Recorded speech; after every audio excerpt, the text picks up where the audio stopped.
Cindy? That's you? Okay.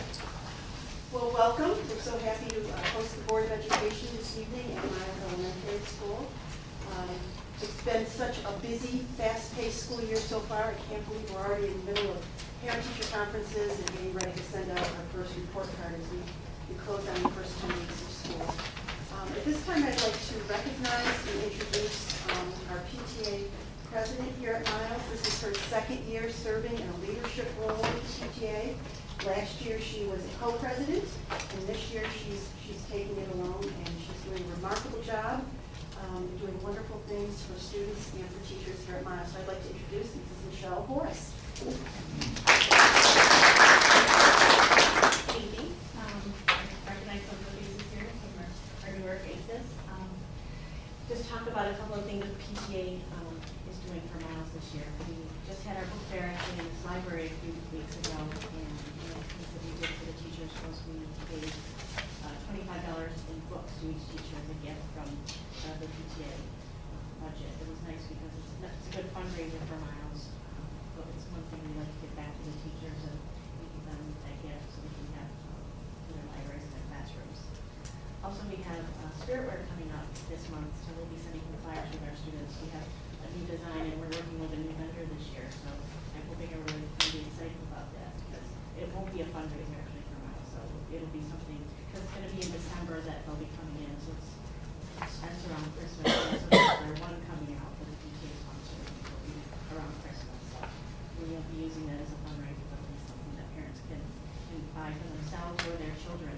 Actually, we had a designer work with us and we fit Miles into the Spartan head this year, so we actually have Miles Elementary right in there, so it's specific right to our school, so we're pretty proud of that. Great. All right. Well, thank you very much for your time. Thank you. Yes, great spread. And I can tell you firsthand, because I am a member of the PTA, that Michelle and her team do a great job, so thank you. Thank you. And Michelle has asked to be excused so she can continue going into the copy room and running around the record. So thank you, Michelle. Another thing that the PTA event, actually, that the PTA is sponsoring is this Friday at 1:45 in the afternoon. We're having our 5th annual Veterans Day Assembly. Tracy Pratt, who is a former PTA president, she organizes the whole thing. And this year we have over 50 veterans, and in that number is also included folks that are currently serving in the military. Each and every person is recognized by name. We go through all the service hymns, and people stand for their branch of the military, and there's so much pride.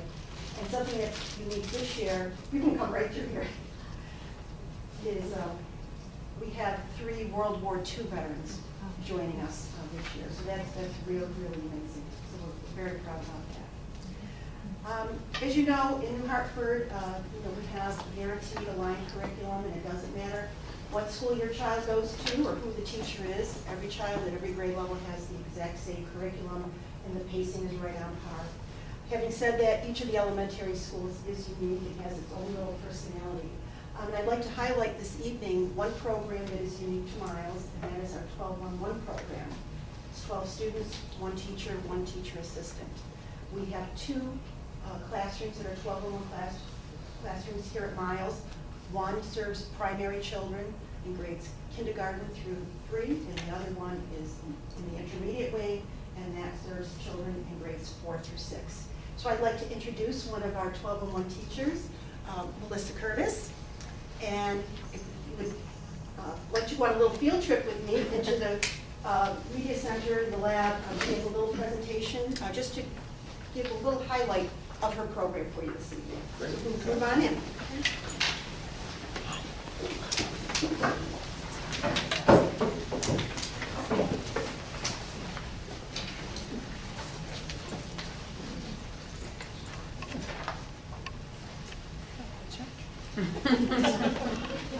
I'll be going through our elementary results for 3 through 8, so it will include the junior high, and we'll be discussing the ELA and math assessment scores.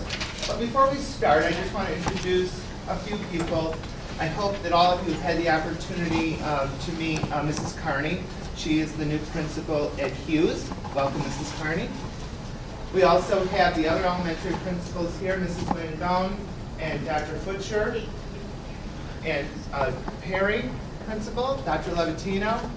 And I also have with me tonight Tina Clark is here. Tina serves as our instructional support specialist and works closely with myself and Sandy on program and curriculum and instruction and assessment throughout the district. So a special thank you to all the people who have come out. I also want to, just before we begin, say thank you to our parents. I know they're not here to hear that, but just to thank them for all of their support of our school, as well as the students and our teachers for all of their hard work, all of their dedication. We've made a lot of progress with the Regents Reform Agenda. We certainly have additional things that we need to do. We certainly have some additional challenges to work through, but we're a strong team, and I know that we will continue to work through those different topics. And overall, our entire school community for their support. I also want to thank the Board of Education for their support of our programs and what we are implementing as far as our programs with math, with ELA, and with the professional development that we offer in our school. And certainly, I would be remiss if I didn't thank my fellow colleagues, the Administrative Council, for all of the teamwork that we do on a day-to-day basis to have a great school that we have. So tonight I'm going to go through, I'm going to share the results with you. I've given you a paper copy. Hopefully you can see it on the screen as well. When we look at accountability status across our elementary buildings, all of our buildings are in good standing. So that's the highest level of accountability that you can have, and that is through the NCLB legislation. So we have good standing. I do want to highlight that at Bradley, they have been named as a reward school. And a reward school, what that does is reflects outstanding results and growth over the past 3 years. And it results in its growth with all of the performance of the subgroups. So that includes all of the subgroups of students, including students with disabilities, as well as general education students. And that growth is in ELA and math, and also it must exceed the state average. So congratulations certainly to Bradley, as well as the other two elementary buildings for the great results. Perry has been identified as a school with a local assistance plan.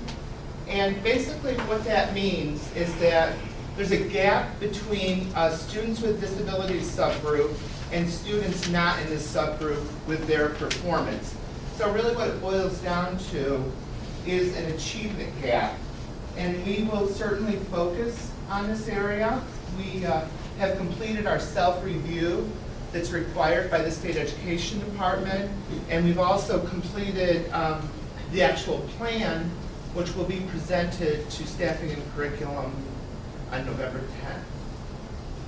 And then it will come before the board on November 18th. And we've also worked with an outside, it's required through BOCES, we work with a special education school improvement specialist. Any questions? The next slide looks at comparison schools.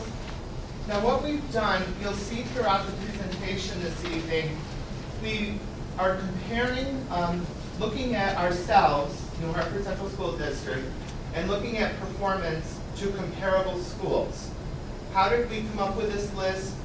Basically, this list is the top 10% of the top 44 schools listed in Buffalo Business First socioeconomic status. And we've also looked at the enrollment closest to New Hartford. So we've looked at the schools that are closest in enrollment to New Hartford, but are also comparable when you look at socioeconomics as well as obviously their performance. So as we go through this tonight, what we've done is we've looked at our ELA scores and our math scores, and we ranked them with these other schools. Alan, what about like Pittsburgh? I know we're always talking about Pittsburgh. Right, and what we did, Lisa, is we looked at enrollment from 1,700 to 3,000. And Pittsburgh is over that. Okay. For enrollment. Okay, So we that's what I tried to narrow it down so that we could choose schools that are more comparable in size to us. Just FYI, Pittsburgh is in the top 2% in math and the top 3% in ELA.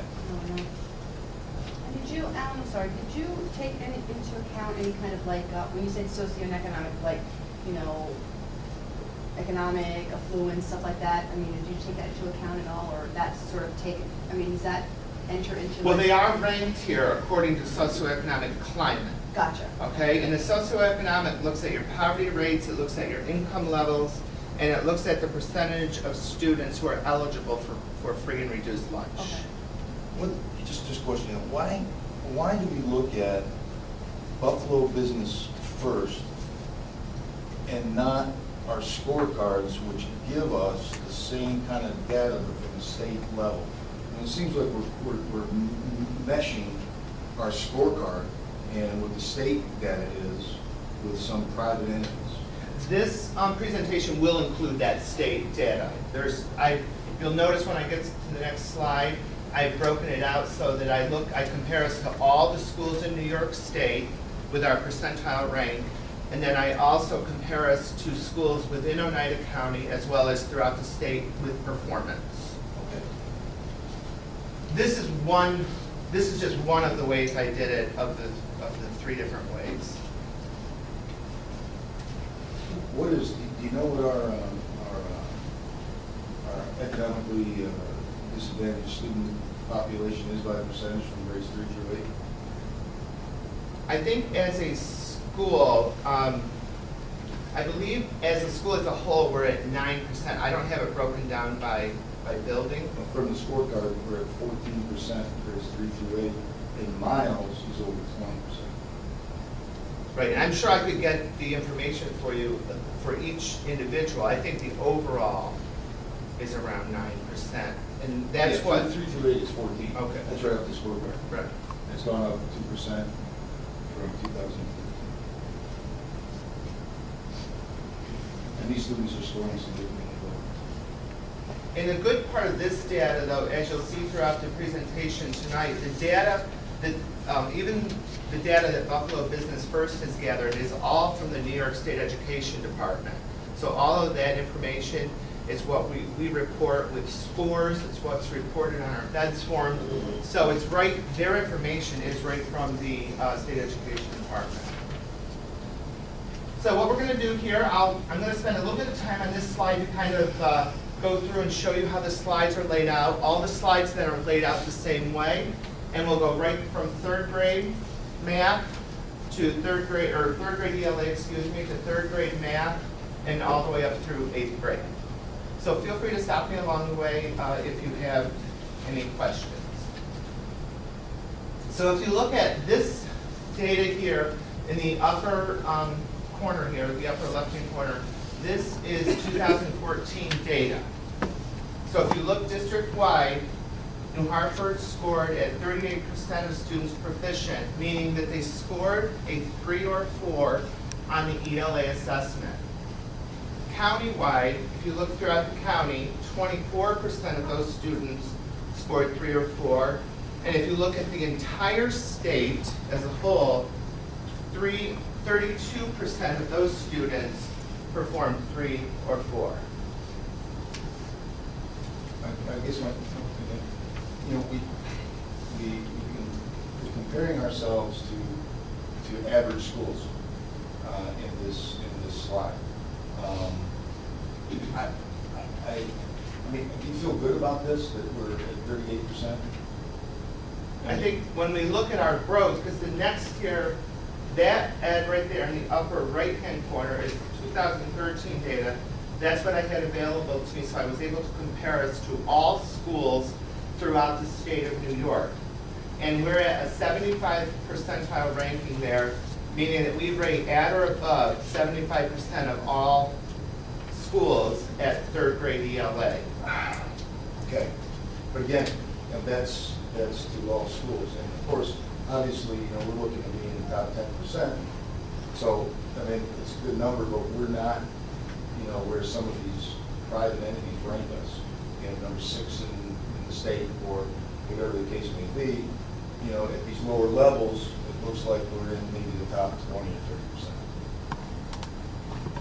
And if you look at the 2014 data in the grid that I have there, New Hartford has, again, that's 38% of our students scored 3 or 4. So that would be number 7 out of those 10 schools. And then down here in the corner, I have, what I've done is I have the 2012 data, and I want to make certain that I point out that reflects, that 75% proficiency of 3 and 4 reflects the 2005 standards. We were testing against the 2005 standards. In 2013, we were 39%, and in 2014, we were 38%. So we were relatively flat there, but certainly we're very reflective about our data. And hopefully as we go through the data this evening, you'll see that it really does tell a story about the performance in our school. I thought we were seeing an increase in the numbers because Common Core is now in place For 2 years. I mean, it was actually, Common Core state standards were adopted in 2010. We didn't have testing against the standards until 2013. So 2014 was our second year of testing. Do you have the number of students that did not take the exam as well? I do. Overall, John, we had a big increase from 2013, 2014, in grades 3 through 8. Total of all 3 through 8 from 39% proficient to 49% proficient. That's the highlight. In ELA, overall, 48% proficient in 2013, 47% proficient in 2014. That's our scorecard. So how many kids do not opt out? So for grade 3, for ELA, we had 158 students that could have taken the assessment.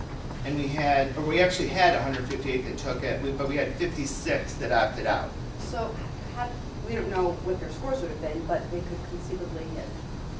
Well, it's likely that the number of opt-outs that we had here in New Hartford did impact our overall performance. Negatively impact or negatively impact?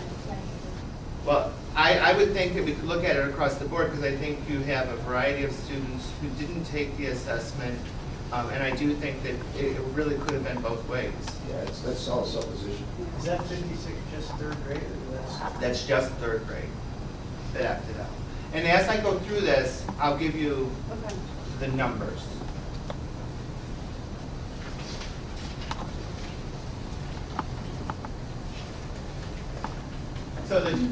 So what I'm showing you here, and you'll see this on the other slides, is the 2014 comparison in the upper left-hand corner.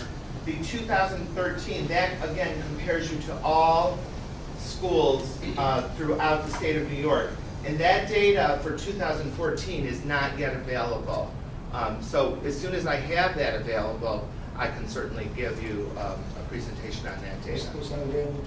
This over here where they do the comparison, we get that right from the data, the New York State Education Department, .gov. And that information for 2014, that database is not yet out. Which one? This one. Oh, The this little one there. box, the little box. The little box. Yeah. Oh, yeah, but you can actually go in there and look at the number of schools and figure it out. Well, you have to go school by school because that looks at all of your elementary schools. The 2014 data looks district-wide. Where you see the 2013, that breaks it down to each individual elementary school. So in order to extrapolate any of that data, it's not in an Excel spreadsheet yet. You would have to go district by district, and with over 700 districts, it would be pretty challenging to do that and do it accurately. I did it, and it's accurate. Well, the one thing with the Excel spreadsheet we have, it lets us look at a lot of different things with sorting our data. We can sort our data with students with disabilities. We can sort that data with our English language learners. We can sort that in many, many different ways. Yeah, absolutely.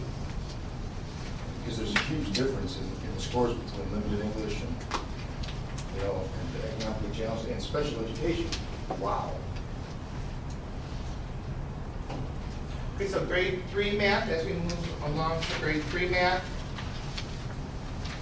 you can see here in New Hartford, district-wide, we had 42% of our students in our 3 elementary buildings that scored at 42% of those scored 3 or 4, which is proficient. Oneida County, 39%, and New York State, 42%. Then if you look at the 2013 data from the state, again, we had 72% for our percentile ranking there, which does put us in the category of high. And Alan, these students have received Common Core instruction since first grade in math, or?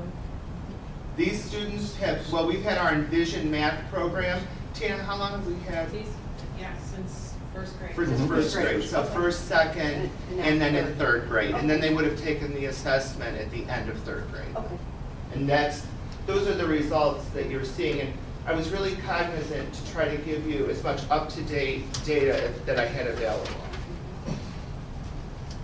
Then if you look at 2012, 13, 14, again, we remain relatively flat there, but we're really cognizant of our data. You know, we're looking at our benchmark assessments.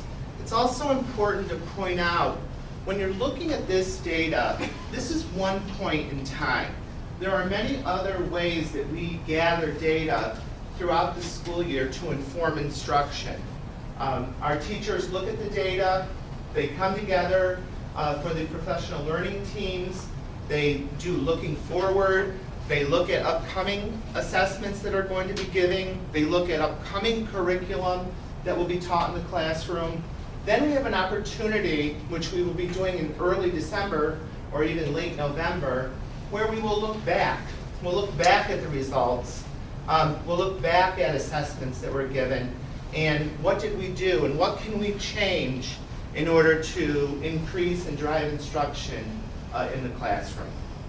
So Alan, since these students have had Common Core math since first grade, is it a reasonable assumption that 42%, we're not going to see a big spike in that? It's going to continue, and 42 is going to kind of be... Well, I would think that we would want to look at more gradual increases there. But the 75, it's not as if we're going to get back to 75 easily. Well, I don't think easily, but John, I certainly think it would be our hope, and we would certainly aspire to that, to get back to that with the reflection that we have with our curriculum, instruction, and assessment. But we want to be cautious too, because we certainly don't want to take, you know, a 30-point jump, because it's difficult to maintain that. Well, but For example. Hold on, yes. I thought that part of the issue, especially with math, is such a building block, scaffolding type subject, that once we kind of flushed through the kids that, you know, the sixth graders that didn't have Common Core, and now they all of a sudden had it, that was the culprit for the big drop. Here you're showing kids that have had Common Core from essentially day one, and there's still that big disparity. I mean, I think what we have to be reflective about is, with the Common Core state standards and with the teaching methodologies that we need to do, I think that's been a big shift across the board for the way that we have been, with the way that we're teaching, the way that things are happening in the classroom, the professional types of professional development that we're offering. And it is a really big shift. And in fact, I would probably call it a paradigm shift for us. And you know, we're cognizant of the results, and we will certainly continue to watch those. And what we're looking for is for obviously an increase in those results. Yeah, I mean, yeah, because Whitesboro Deerfield Elementary is 75% proficient. Overall. No one else puts the numbers you're quoting. Well, that's because they're on the public website and everybody can look at them, John. Okay, no, I know, but you're And no, I just want to make sure that we're understanding that, you know, where we actually are ranking, you know, and that it's a little disappointing. And some of the schools in our local area, without the resources, are scoring considerably higher.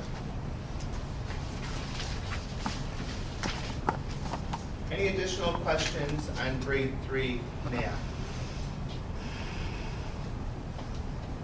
This is our grade 4 ELA. We had 51% of our students that scored 3 or 4 at the proficiency level on grade 4 ELA. In the county, it was 29%, and in New York State was 33%. If you look back and compare us across the state, we were at the 80th percentile for the ranking, and that is ranked as a high category. And then if you look there at the chart, we're actually ranked number 2 there because Amherst was at 53% 3 and 4s, Jamesville, DeWitt, Lewiston, Porter, and New Hartford are all at 51%. And if you look down here in the lower left-hand corner, again, we've gone from 42% in 2013 to 51% in 2014 for grade 4 ELA. And again, Alan, when did these kids start with the journeys? With Journeys, these students, actually, they only had Journeys for 1 year. They had it for 3rd grade, Really? and then they had it for 4th grade. Only 1 year, actually. That cohort that took that test only had it 1 year. Oh, that's true, they did only have it. You're right, Tina, thank you. So only 1 year with that. And again, I want to point out that, you know, accolades to our teachers and to our parents and our community for the support with the shift to Journeys, because again, that was a very large shift for this district. You went from an open core program, which was a whole group instructional program, to a Journeys program, which was a guided reading program, or is a guided reading program. And basically what that's doing is within the classroom, you're doing whole group instruction, but you're also pulling guided reading groups while the other students are working at literacy stations in the classroom, and you're able to tailor instruction for the needs of your students. We've offered, you know, a plethora of professional development for our teachers through our Teacher Center. Tina's worked just diligently and tirelessly with our teachers to help them understand this shift and to understand guided reading and how to execute these lessons in the classroom. And I really do want to commend our teachers for all of their hard work with Journeys and with this shift from open core to Journey.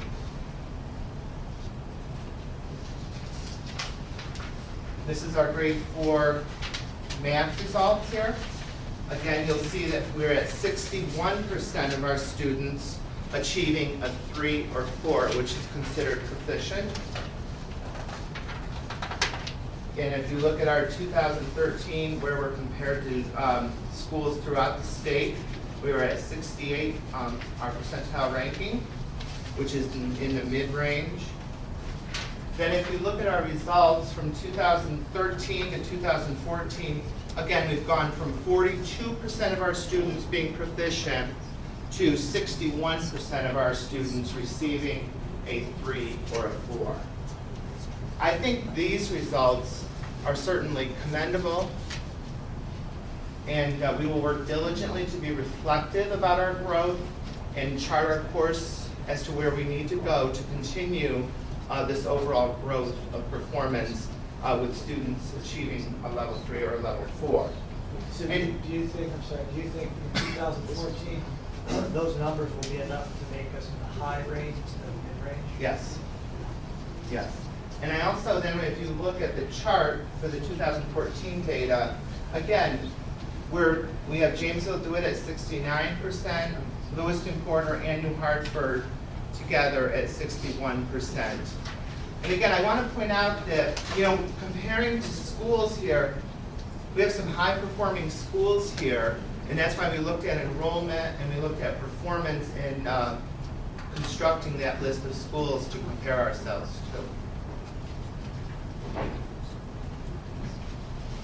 Our grade 5 ELA results, we had 41% of our students achieve 3 or 4. Again, that's proficient, 20% in the county, and 30% statewide.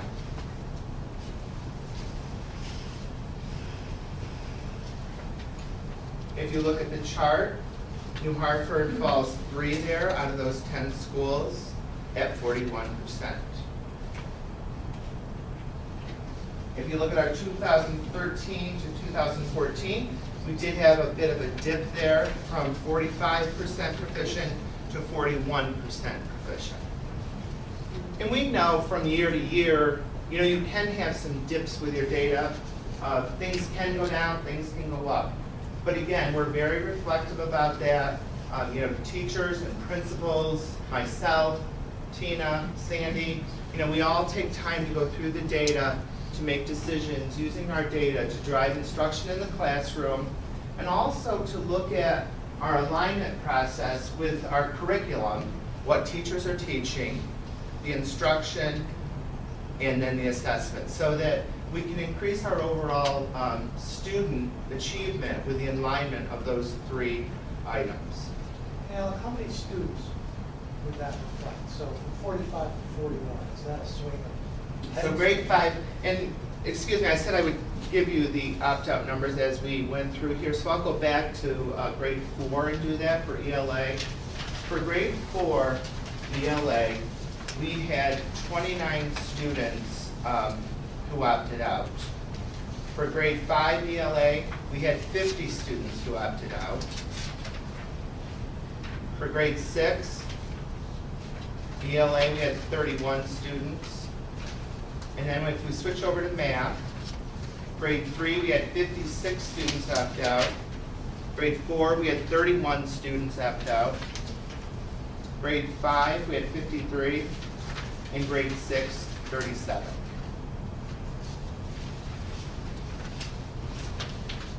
So in order to go from 45 to 41, does that mean 10 students, 10 less students score to 3 or 4, or 5 less students? Well, normally, in this, I wouldn't, put this in concrete, but statistically, a percentage point equals about 2 students.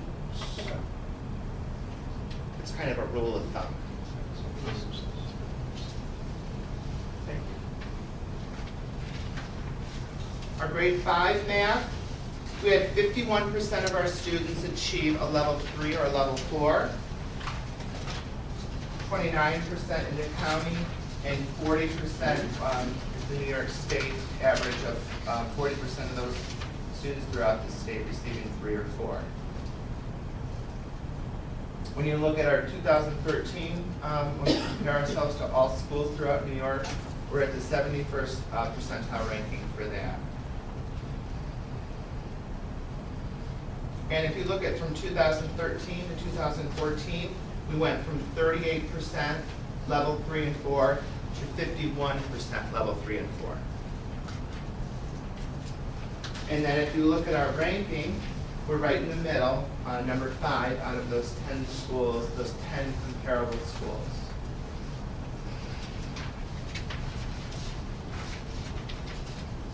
Grade 6, ELA, we have 41% at level 3 or 4. And then if you look at the chart under the 2014 ranking, we're number 3 out of 10. Our percentile ranking from last year is 93%. But you will see there we did have a drop from 2013 to 2014. Now, I will point out to you that in 2013, we did have one of our 6th grade groups that did extremely well. In fact, I believe they were at 71%, which was very, very much above the state average. So that might explain part of our drop there. So it'll be important for us to watch that number as we continue throughout this school year and be reflective about the results that we have. And keep in mind, these students would now be 7th graders.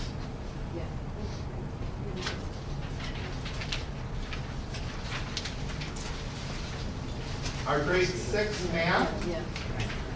we had 45% of our students achieve a level 3 or 4.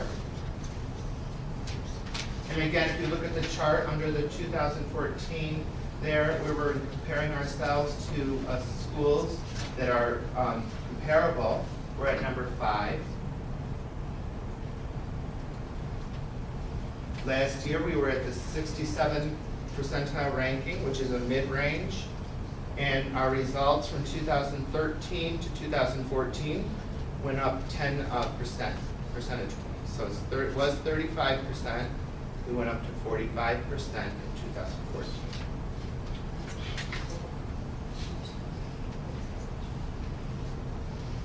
Our grade 7, we had 61% of our students achieve a level 3 or 4. That does put us at number 1 with those 10 comparable schools. Our percentile ranking for 2013 in comparison to other districts throughout the state is at the 87th percentile. And our results from 2013, we had 39% achieve 3 or 4, and we jumped to 61% achieving a level 3 or 4. That's that same cohort, right? What's it? It is. Yeah. Yes. Yeah. And that's interestingly, so Right. that's a great observation. Actually, Tina and I had that conversation earlier today. So if you look at grade 7 for the test refusals, we had 52 students who refused the ELA test, and we had 54 students who refused the math test. So how many was the ELA? I didn't hear you. ELA was 52 for grade 7, 52, and how many was math? 54 for grade 7. Thank you.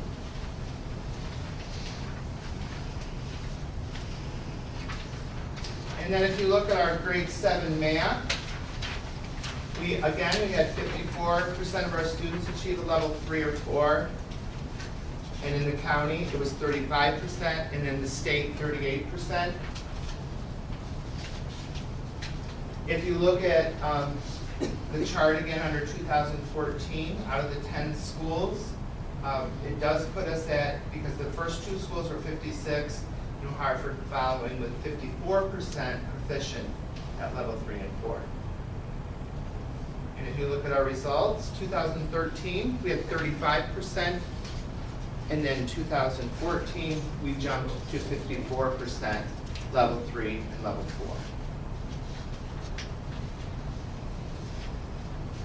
We'll move right along to grade 8, ELA. 56% of our students achieved a level 3 or level 4. Last year, we had our percentile rank was 93. And this year's results puts us out of those 10 schools, puts us right in the middle at number 5. And the results from 2013 to 2014, here we saw a decrease from 58% to 56%. Alan, how many opt-out did you have? For grade 8 ELA, we had 74 students who opted out. For grade 8 math, we had 75 students who opted out. I'm sorry, how many math? 75. And do you think those were a lot of, I mean, what was the story with the whole accelerated? Is that included? I'm going to get into that Okay, when we get to okay, math. sorry.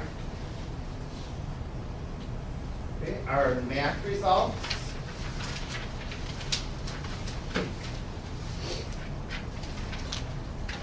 Again, this number is down, and I'll explain that in a moment, alluding to what Lisa brought up with the accelerated students.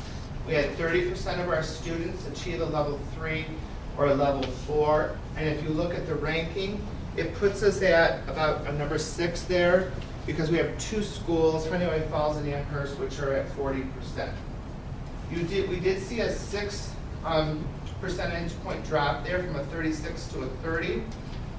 Now keep in mind, the percentage proficient in grade 8 is lower than other grades because of the United States Education Department waiver that for the first time in 2014 eliminated unnecessary double testing and allowed approximately 50,000 accelerated math students to participate in the high school math regions.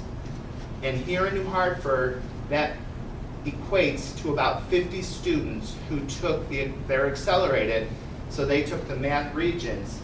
Therefore, they did not take the 8th grade math test because what the goal here to do was to eliminate that double testing. They took the Common Core regions and the traditional algebra regions. Correct. Instead of 3, Yep. So, Alan, I'm sorry, is that 50 in addition to the 75 or part of the 75? in addition. No, that's in it. The 50's in addition. In There were addition. 75 refusals.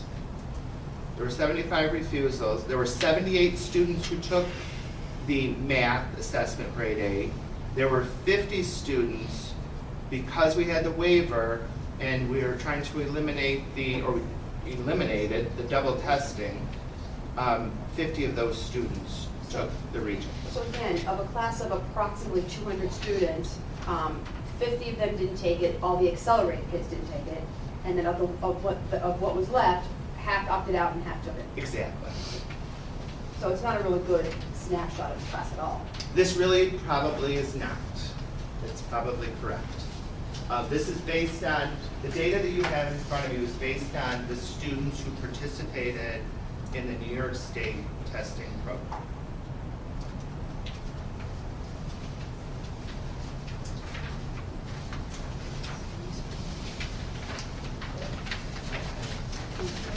Thank you, Al.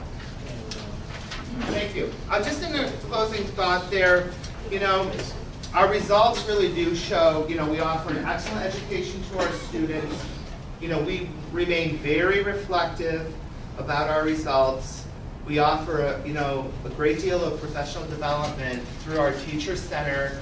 And really, I want to say thank you to the board for all of that support. We really take a lot of pride in the professional development that we offer here in New Hartford. The opportunity for teachers to come together to talk about data, the opportunities for our teachers to meet with the building principals to talk about data, and really hone their practice and hone the craft of what they're doing on a day-to-day basis. Our teachers come through our doors with a lot of energy to do their jobs, and we want to continue to offer what we're offering here for all of our teachers. And we certainly want to support our students, be there for our students, provide a high level of support for them, provide a safety net for them when necessary, and really extend a warm thank you to our parents for all of their support as well as our school community. So thank you, and if you have additional questions or you'd like to go through some additional data with me, I'd be happy to talk with you about that. There are many, many ways to present this data.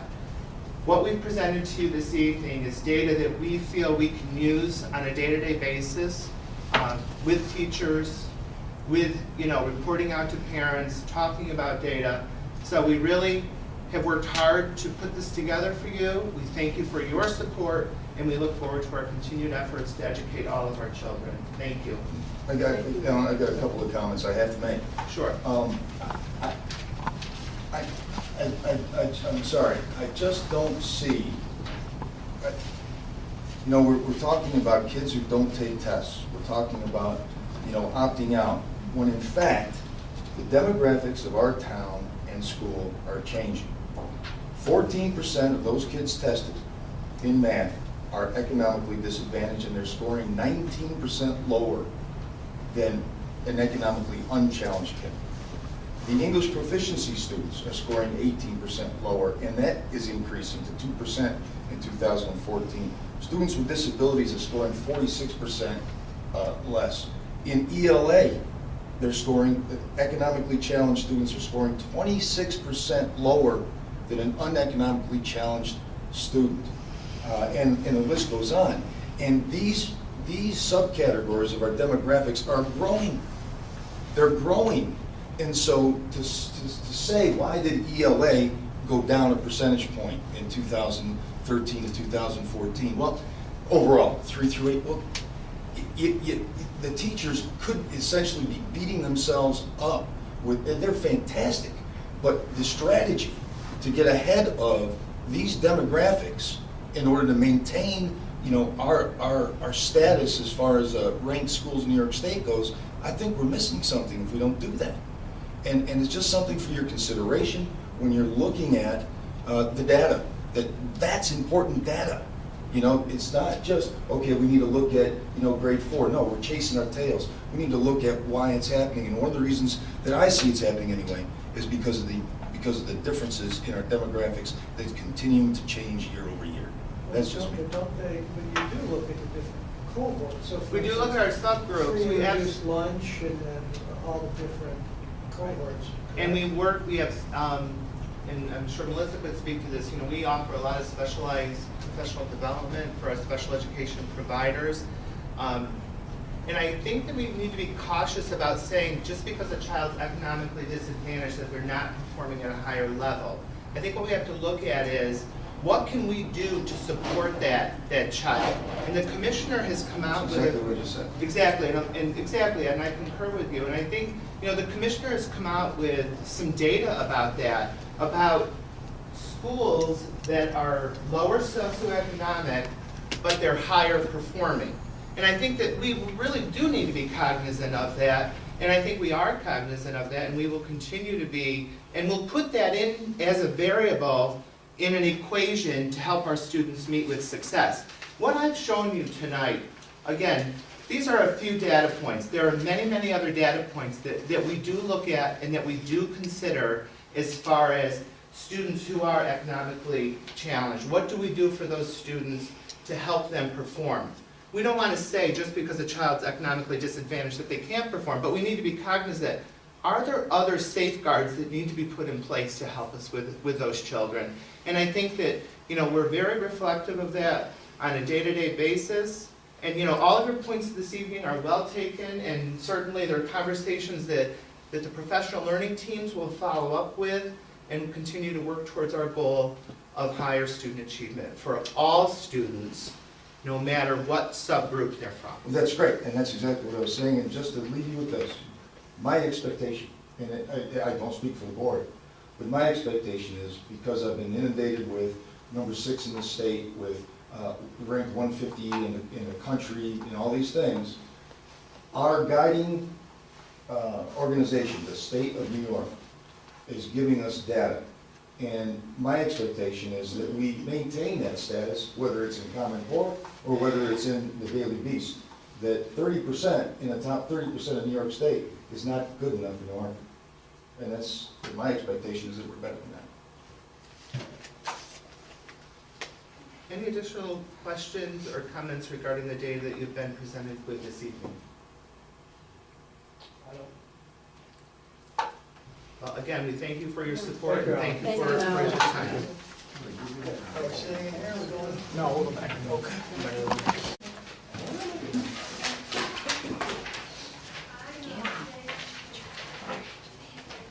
Yeah, that's green. I love it.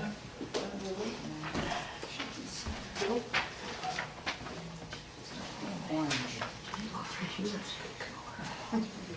Maybe next time. Ready to rock and roll?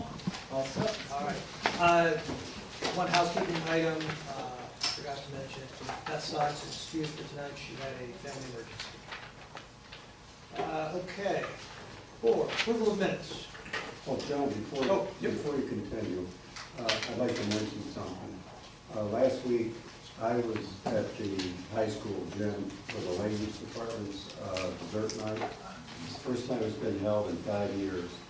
And Ed was there, you were there, Paul was there. Were you there?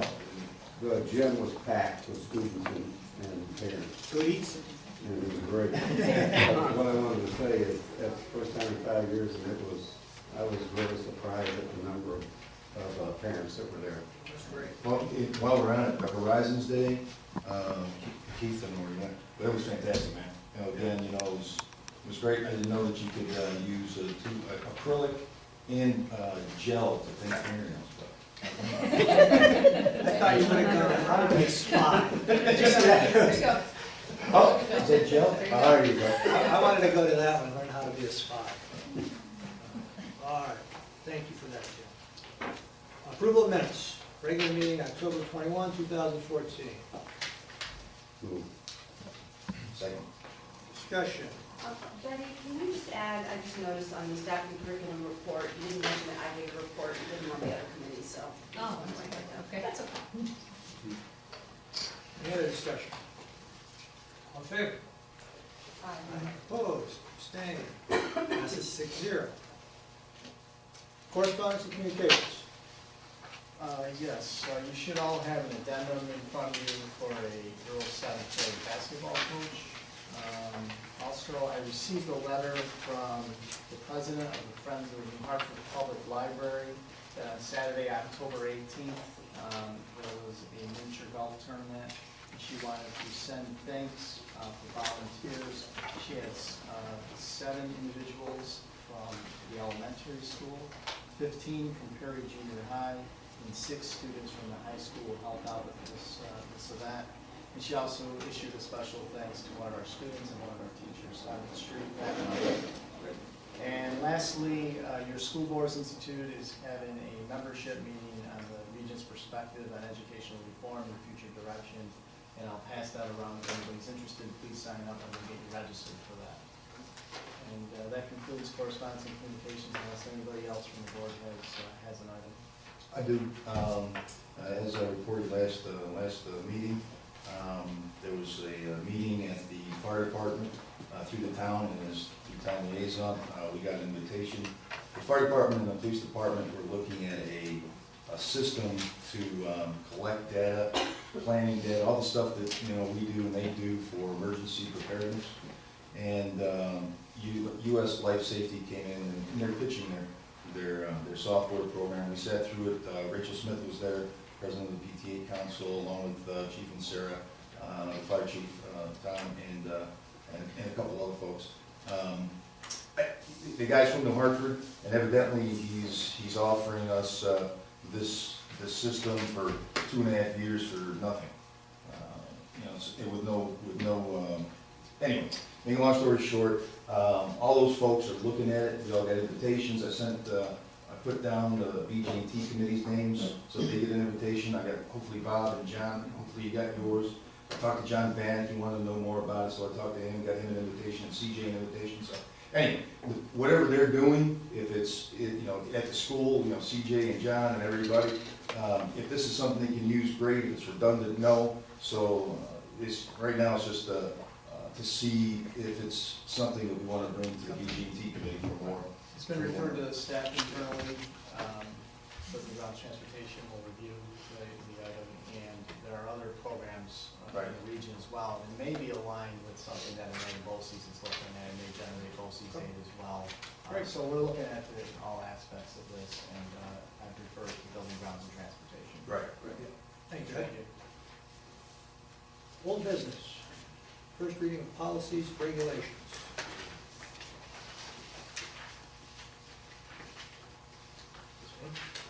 Following policies, regulations are presented for the first reading.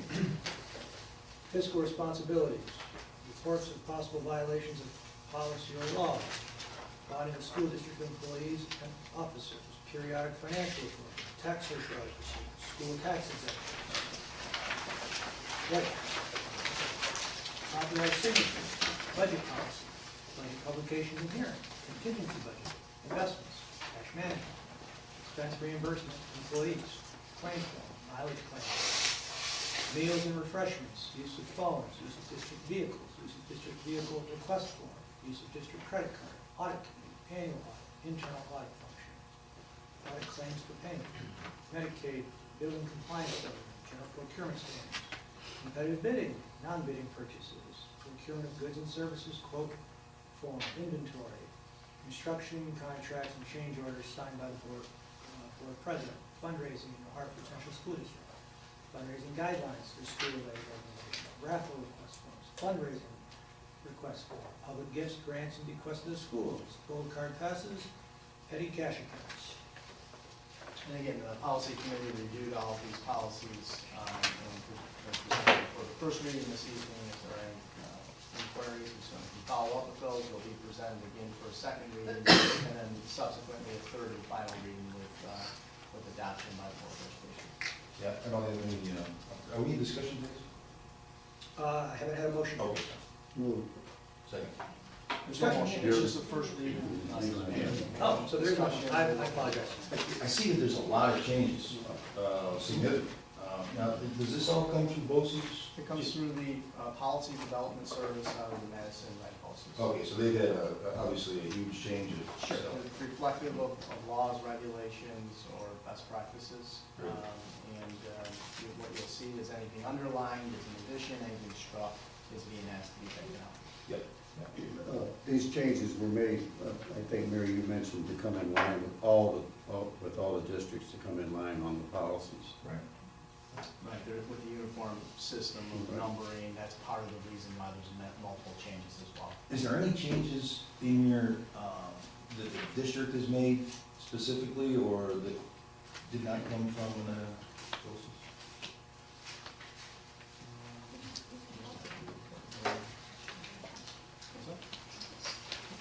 Let's see, policy, policy 4601, we had some discussion regarding fundraising, and now the policy reflects more of what our practice is and aligns with the law. Okay. Okay, charitable organizations, et cetera. So that was discussed at the policy committee, to have it more reflective of what our practice is. Thank you. Anything else? 8, new business. A, personnel appointments. Substitute teachers. It is recommended that the following teachers be appointed to the per diem substitute teacher list pending satisfactory clearance for employment by the State Education Department. Paige Whitney, students with disabilities 7 through 12 generalist, Earth Science 7 through 12, Earth Science 5-6 extension, and coaching swimming 7 through 12 temporary. Samantha North, mathematics 7 through 12, and Kimberly Real, childhood education 1 through 6. Motion. Second. Discussion. Yes. And I don't want to pick on Samantha North. I know she's come through before as a substitute teacher, we've approved her. And I just don't know if she's changed or added a different certification, or at the end of last year, was she taken off the list, now she's back on the list? Seems like sometimes these people come back and we We can check, but it's probably certification. What's changed? Actually, she was appointed as non-instructional. That's very familiar to me. We just appointed her, Samantha, as a non-instructional monitor at one point, teacher aide possibly. So now she's certified. Some clerical. Math. So now she's actually going on as a certified, teacher. Thank you. Any further discussion? All in favor? Opposed? Abstained? Motion passes 6-0.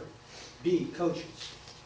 It is recommended that the following coaches be appointed for the winter 2014-15 sports season.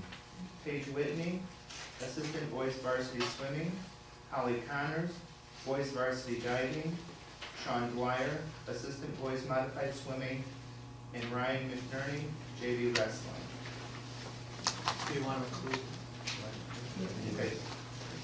And Thomas Braun, girls 7th grade basketball. Motion. Discussion. Yeah, just a couple of questions. I don't see, does an X mean that they have it, like a temporary license? Like Paige Whitney, for example, there's an X temporary license. I know she's a new hire, and I just don't know if that means she has her license, or are we approving her pending? And the same holds true for Thomas Braun.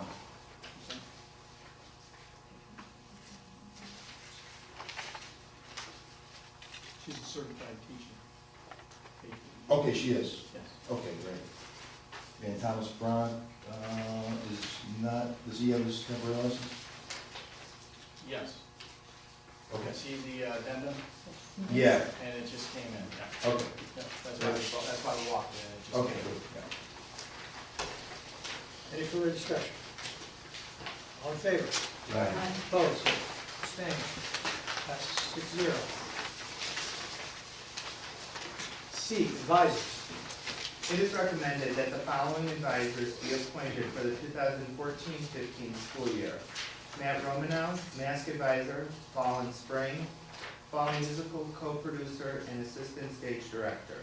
Bonnie Hibbert, Fall Musical Co-Producer and Assistant Stage Director. Move. Second.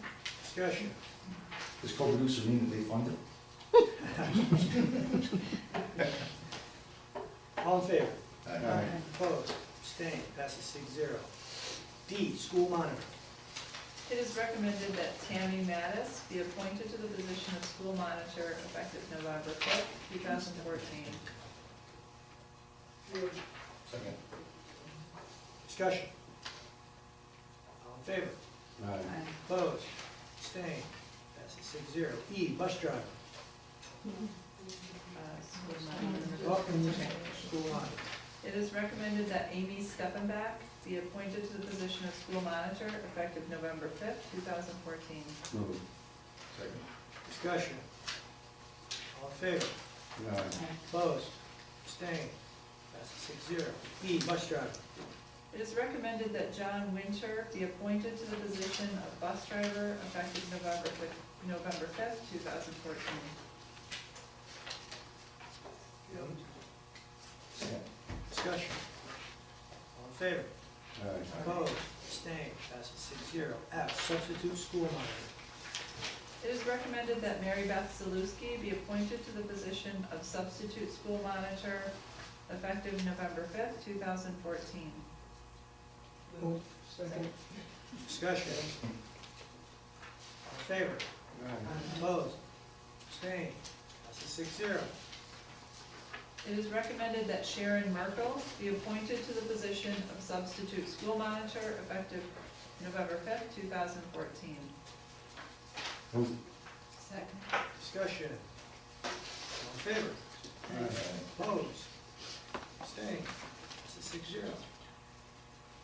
G, substitute school monitor, substitute teacher aide. It is recommended that Cheryl Modi be appointed to the position, substitute positions of school monitor and teacher aide effective November 5th, 2014. Move. Second. Discussion. Yes. Is there a shortage of school monitors? And with Mrs. Modi and Mrs. Middaugh, does that mean they now won't ask for short of substitutes? As a teacher aide?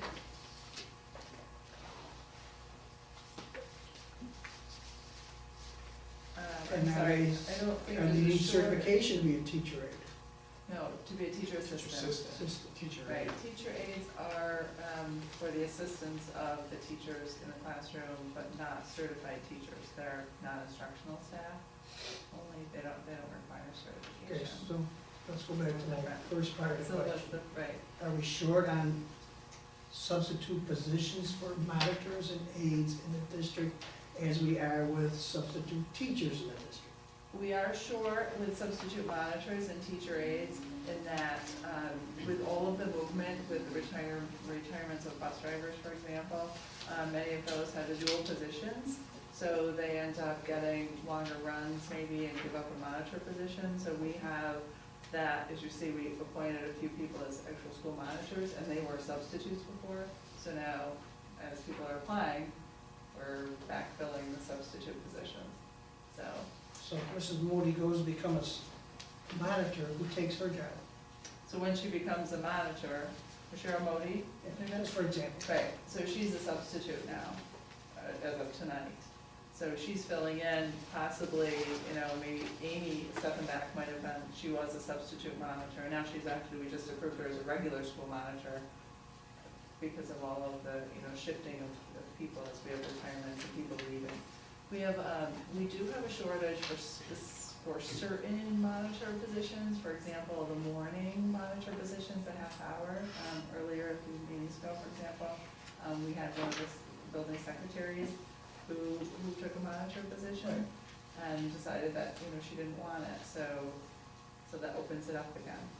So Is that why Mary those Beth morning Zaluski took it just in is case? a substitute. Do monitors get any training? I mean, these are the people that are just like out on the playground and out, do they get any They type of do- training or? They do get training through the building principals with whatever training is available there. We do offer CPR training as a volunteer, volunteer training to all of our staff, so that's available to them. They do meet with each of the building principals though, to review what guidelines and what the expectations are. Because, so if there was an emergency, they would know what to do, what the building policy is. Yeah. The radios they use. Okay, thank you. Any further discussion? All in favor? Right. Opposed? Abstained? Motion passes 6-0. H, substitute bus, no. Let's see. No, cut it in Martha, just do Martha. It is recommended that Martha Middaugh be appointed to the substitute positions of school monitor and teacher aide effective November 5th, 2014. Moved. Second. Discussion. All in favor? Aye. Opposed? Abstained? Passes 6-0. H, substitute bus driver. It is recommended that Sharon Merkel be appointed to the position of substitute bus driver effective November 5th, 2014. Motion. Second. Discussion. All in favor? Aye. Opposed? Abstained? Passes 6-0. It is recommended that Mary Bowie be appointed to the position of substitute bus driver effective November 5th, 2014. Second. Discussion. All in favor? Opposed? Abstained? Passes 6-0. I, substitute bus attendant. It is recommended that Mary Bowie be appointed to the position of substitute bus attendant effective November 5th, 2014. Moved. Second. Discussion. All in favor? Opposed? Abstained? Passes 6-0. B, Committee on Special Education. The recommendations from the Committee on Special Education's meeting of October 14th and October 21st of 2014 are presented for approval. Is there a motion? Second. Discussion. All in favor? Aye. Opposed? Abstained? Passes 6-0. C, Treasurer's Report. It is recommended that the July 31, 2014, August 31st, 2014, and September 30th, 2014 treasurer's reports be accepted. Moved. Second. Discussion. All in favor? Opposed? Abstained? Passes 6-0. D, Budget Transfer. It is recommended that the September 30th, 2014 budget transfers be approved. Second. Discussion. Yeah, hey, I'm sorry, yeah. The refund of real property taxes, is that what we got in the mail there? No, Okay. that would be approved. That would be good. Well, right, we did. We got that, Yeah. Because we stayed within property tax. Yeah. That But refund. we limit it and So you- reimburse, so there was really Is that today? no increase in taxes to It was residents. last week. It's residents only. Residents only. 29. So this is different. Okay. This is, the refund that everybody received, just as Bob said, is that every resident had an increase. And they're coming out in waves also. There are multiple checks, and that comes from the state. That's important, isn't it? This actually is a refund based on the allocation agreement for the pilot, Okay. Okay. So once that's Only Beth settled. was here to get I that. know, that was here, really. She voted up. All in favor? Aye. Opposed? Abstained? Passes 6-0. 9, other business. Yes. I know Mr. Petrowski wanted to give a report on Short the synopsis on convention. my convention. Oh, yes. Went to a NISBA convention in New York City this past week, and it was snow. And some of you have never been to it, you went next year, Jonathan, other people have been, I'm sure. And there's just all kinds of presenters giving information out. One I went to was district safety and security planning, which was all types of information. It was a one-button lockdown concept with either Mr. Know or someone pressing a button off of any electrical device, electronic device, or is someone's near his desk and the district shut down. Or if, I know Principal, let's say Mr. Hyde was still Hughes. Blending in with the If wall. Nicole felt that there was a threat here, she would have a button, boom, Miles would be shut down, the rest of the district still going on. A lot of information on that. Also I was a representative to go to the NISBA business meeting, a 3-hour meeting. And because I went to that 3-hour meeting, I missed 2 other presenters I was gonna go to.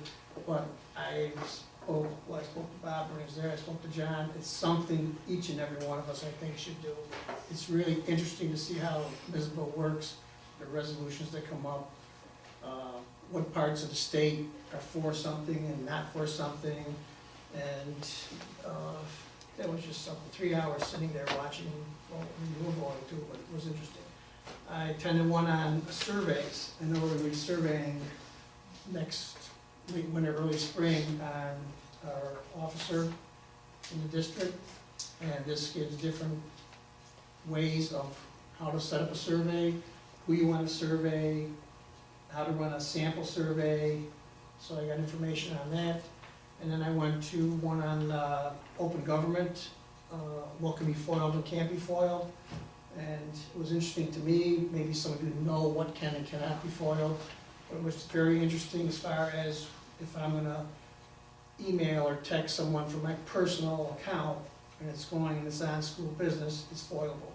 If part of that discussion was, Ed, how was your camping trip with your son? Oh, and I'm gonna now talk about school business. Camping trip is retracted, and then everything else is in. Opinions can't be foiled. I mean, it was very interesting to me, because I didn't know all the ins and outs of it. And New York City was awesome. It really was.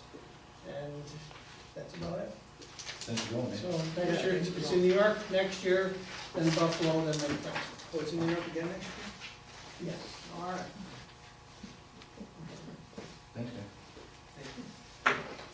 One other, just something to consider, I've had a couple of requests, and I know it's been requested before, but in that Bradley Library, the acoustics are not conducive for the audience to hear us for some reason or another.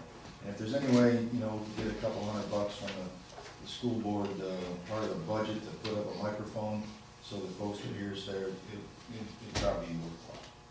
Just something to request there. Bob, just curious, you know, we had the last meeting at the high school, and it just seemed like a nicer venue. How come we're at Bradley, not at the high school library for a meeting? Tradition. We could move to the high school at any point in time. I'd suggest if you were going to do that, maybe when we have the reorganization meeting, you announce it then, and it's on the school calendar and all communication, but it's something to consider at the reorganization meeting. I'm just throwing it out there. Is it better acoustics, I think? Hey, I can hear you, it's very, I mean, you can hear everybody. Just seems like a nicer, setting. Just throwing it out there for discussion. Okay. It's a nice carpet.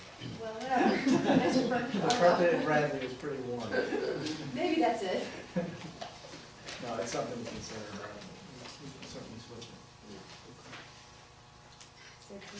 Okay. You all set? Anybody else? Item for executive session, I'd like to invite Attorney William Ryan for the purpose of soliciting and receiving legal advice for current litigation regarding the tax certiorari matter. Discussion. All in favor? Opposed? Abstained? That's a 6-0. Thank you, everyone.